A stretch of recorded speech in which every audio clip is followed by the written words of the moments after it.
Assalamu alaikum listeners, welcome to the show Spin-Off where we cover ICC Men's T20 World Cup 2024. I am your RJ Faisal Ilyas.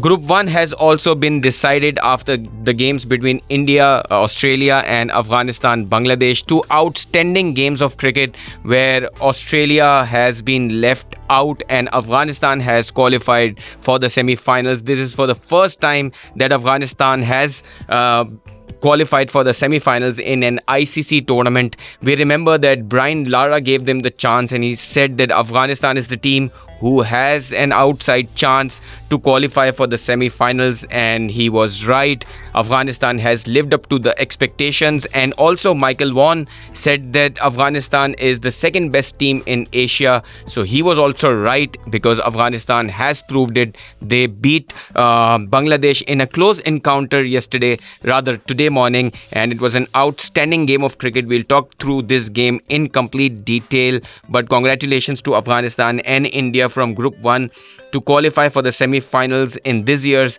T20 World Cup 2024. And in the semi-finals, India will play against England. India played with England in the last T20 World Cup also, where England beat India by 10 wickets. So this year it will be an exciting semi-final, and South Africa has to play outstanding Afghanistan team in the semi-finals. So we'll talk through the game that was played yesterday between Australia and India, a game which we all were waiting for, and it turned out to be an exciting game, although eventually Australia lost this game, but they won the toss at Darren Semi Cricket Stadium in St. Lucia, which is known for high-scoring games, and India did not disappoint. They scored mighty 205 runs in the 20 overs, and it was an outstanding performance from India's captain Rohit Sharma, who scored 92 of just 41 deliveries. An outstanding batting effort from Rohit Sharma, and winning the toss and opting to bowl first actually turned out to be a wrong decision for Australia, who looked overconfident and complacent about winning against India, because by winning the toss and opting to bowl first meant that they wanted to get India out on a smaller total, and they wanted to chase it down quickly so that their net run rate could go up, but that wasn't the case. The kind of total that India put on actually turned out to be an extremely challenging total for Australia to chase, and we were speaking up through this point that India's bowling is so exceptional in this World Cup that scoring against Bumrah and Kuldeep, if you set the total of 200, it suddenly turns out to be 230, because these two bowlers are not giving away runs, and the other bowlers like Akshar Patel, they also chipped in yesterday, and this game was completely dominated by India. If you look at their batting overall, like I said, hitman Rohit Sharma, who was due for runs, and see how he made his runs in yesterday's game. He scored 92 of just 41 balls, and outstanding batting from Rohit Sharma, a captain's inning. And actually this innings was the difference between how India and Australia approached this game, especially in the beginning. The way he played against Stark, he was outstanding. And then Surya Kumar Yadav also enjoyed the party. He scored 31 of 16. Shivan Dubey also scored 28 of 22, and Hardik Pandya scored 27 of 17 balls. Outstanding batting for performance, and at no stage they stopped. They did not stop hitting sixes and fours at any stage, and this is the reason they scored 205 on this pitch. Although the pitch was helpful for batting throughout, but Australian bowlers looked completely out of sorts, especially the way Mitchell Starc conceded runs against Rohit Sharma was one of its side, because we have not seen Starc leaking that many runs to openers in the beginning. Then Stoinis also went for runs. He conceded 56. Starc conceded 45, and Hazelwood was outstanding, though he only conceded 14 in his 4 overs. And we saw that back of the length balls with good height were the ones where Indian batters were struggling. But other than Hazelwood, nobody could stop India to score runs. And if you look at the breakdown of Indian batting, in the power plays they scored 60, and in the overs between 7 and 10 they scored 54, and in the overs between 11 and 15 they scored 48 and conceded 2 wickets. In the overs between 16 and 20 they scored 43 runs. So overall, if you look at the breakdown, they did not stop scoring runs at any stage in this game. And in the first phase of the game, it was completely Rohit Sharma show, where he did not let any bowler get away except for Hazelwood, who bowled exceptionally well from Australia. And if we look at some facts of Indian batting, you'll be surprised to see so many records were broken in this innings, because Kohli scored his second duck of the tournament, a rare sight to see in ICC tournaments. Stark bowled the most expensive over of his T20 career. This was against Rohit Sharma. It was third over where he conceded 29 runs, a lot of runs in one over. India were 43 for 1 in 4.1 overs when a shower halted the play for just 5 minutes. But after that, Rohit started scoring even more freely, and he scored his 50 in just 19 balls. By the way, this is the best 50 in terms of numbers of balls consumed in this T20 tournament. So outstanding batting by Rohit Sharma. If we talk about the partnership, Rohit and Pant put on 87 for the second wicket, which was outstanding. And also the highest or the fastest team 100 in T20 World Cup games. This is 100 by India in just 8.4 overs in this game. So another outstanding achievement from India in this game. And you will not believe, India hit 15 sixes in this game. We also spoke about India's batting in their last match, that all of their 6 top players hitting sixes, and in this game also they did not shy away from hitting sixes, and they went aerial whenever it was required. And if you look at Australia's bowling, it was completely shell-shocked performance from Stark, Stoinis, and even Zampa could not do much except for Hazelwood. All of the bowlers were expensive. When Australia came to bat, they also had a first wicket falling very quickly, just like Virat Kohli got out quickly. But again, Travis Head, who is their lone fighter against India and these kind of teams, he scored 76 of 43, and until he was there on the crease, it felt like that Australia is in the game. But as soon as he got out, all the chances of Australia went along with his wicket. But Mitchell Marsh also played a great inning. He scored 37 of 28. He was unlucky. In fact, he got out to a great catch by Akshar Patel, and we saw that as soon as this wicket fell, Australia started to come under pressure. Glenn Maxwell also scored 20 of just 12 balls, but these 3 players were not enough to chase down the 205. It was a massive total to chase, and Australia, like I said, they wanted to win it big, so that also cost them this game, because you can't go for the net run rate initially with the team like India when they have bowlers like Kuldeep Yadav and Bumrah. If you look at the bowling effort from India, Kuldeep Yadav, again, he took 2 wickets and conceded only 24 runs. Arshdeep Singh, who is also the find for India in this tournament, and he took 3 wickets, conceded 37 runs. Akshar Patel, who I said was outstanding in the field, he took a great catch of Mitch Marsh, which actually turned the game in the favor of India. With the ball also, he was outstanding. He took 1 wicket, conceded 21 runs, and their star in the bowling, Jasprit Bumrah, was also very economical. He conceded only 29 runs and conceded 1 wicket and took 1 wicket. So outstanding performance all in all from India, and they won this game by a big margin, I would say 24 runs. And with this win, they topped the group. They became number 1 in the Group 1, and they'll be playing England in the semi-finals, who are the second team in the Group 2. So an outstanding semi-finals which we are expecting from India and England. And like I said, these were the 2 teams against each other in the semi-final of last T20 World Cup. So now the time for India to take one more revenge, because they've already beaten Australia and thrown them out of this tournament because they had to take this revenge, because Australia and India were in the final of T20 of 50 over World Cup in 2023, where India got beaten by Australia. But this time around, it's India who beat Australia and throw them out of this tournament. So we'll have to wait and see as to how they perform against England in the semi-finals, which is to be played on 27th of June. And Australia also were guilty of playing a lot of dot deliveries. They played 49 dot deliveries, which also cost them the game, because if they would have played half of this dot balls, they would have made 24 runs by the margin by which they lost the game. So all in all, Australia looked lackluster in this game, and after the loss to Afghanistan, they could not come back in the tournament, and we saw that last two games were enough for Australia to get out of this tournament and allow India and Afghanistan to qualify for the semi-finals.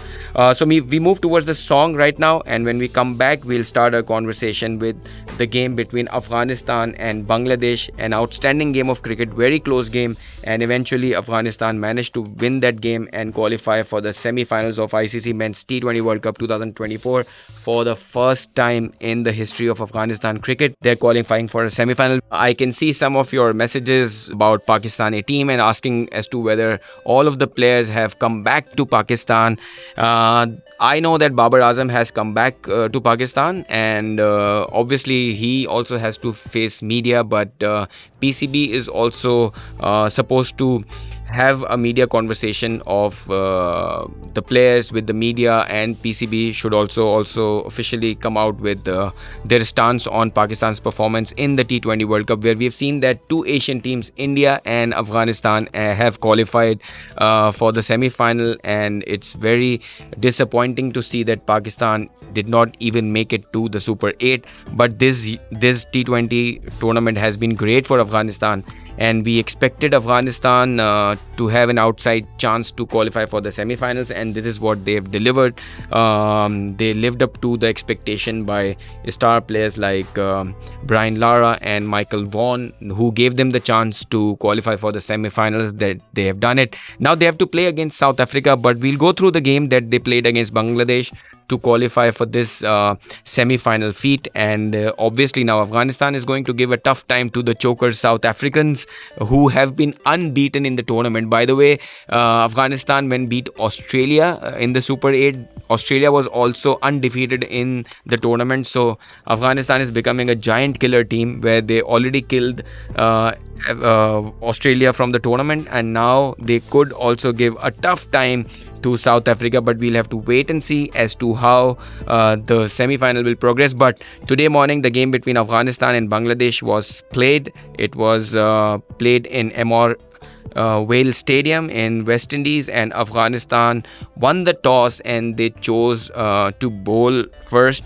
The result was that Afghanistan won the game by just 8 runs through the Duckworth-Lewis method, and the man of the match performance came from Naveenul Haq. He took 4 wickets and conceded 26 runs. And one thing about Naveenul Haq is that he's been exceptional in the last 2 games, where Afghanistan has initially beaten Australia and now they beat Bangladesh. So outstanding performance from Naveenul Haq, and this man of the match performance ensured that Afghanistan go through to the next stage. Afghanistan only scored 115 for 5 in 20 overs, and we've seen that Afghanistan reads the situation very well, because they have Dwayne Bravo in their ranks, who knows these pitches very well. So Afghanistan goes in the game with a set plan, but their captain Rashid Khan had to say that they had 130 in mind. So they did not lose all of their wickets, but they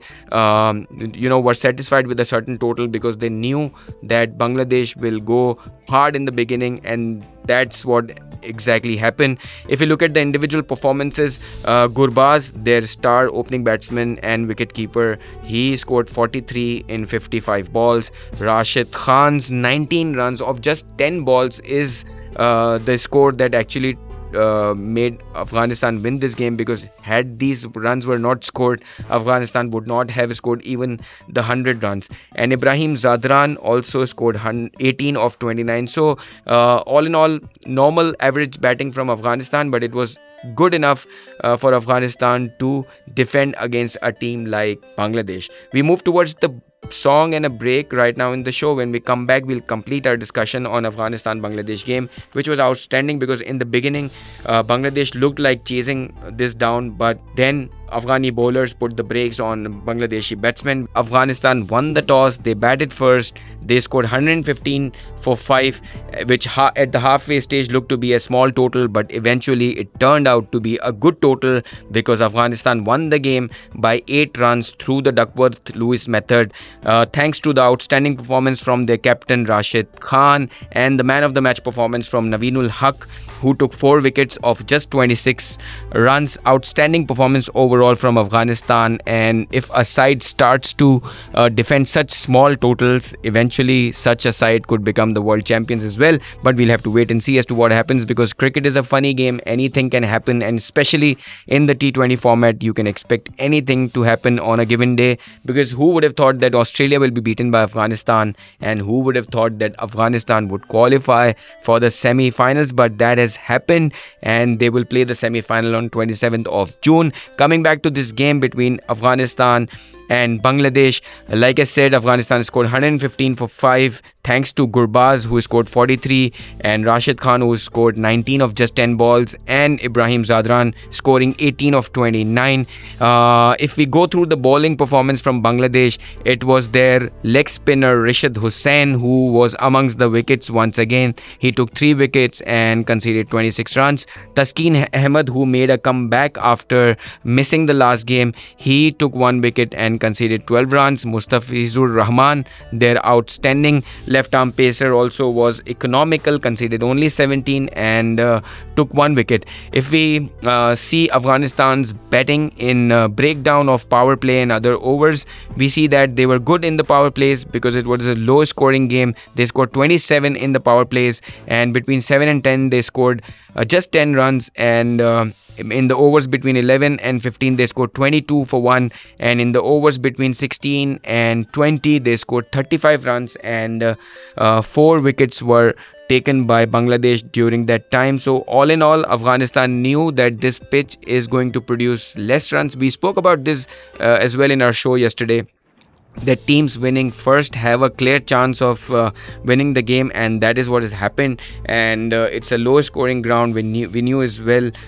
So this is how Afghanistan approached the game, and like I said, they have people like Jonathan Trott as a coach. They have Dwayne Bravo from West Indies in their ranks. So all of these players play a big part in assessing the conditions well, and this is what has gone in favor of Afghanistan, that they have understood the conditions so well. And one more thing is that they've played all of their games in West Indies, which has also been good for them, because these pitches favor spinners so much that Afghanistan spinners have a great time playing in West Indies. And we have seen that they've only lost 2 games, one against West Indies and one against India.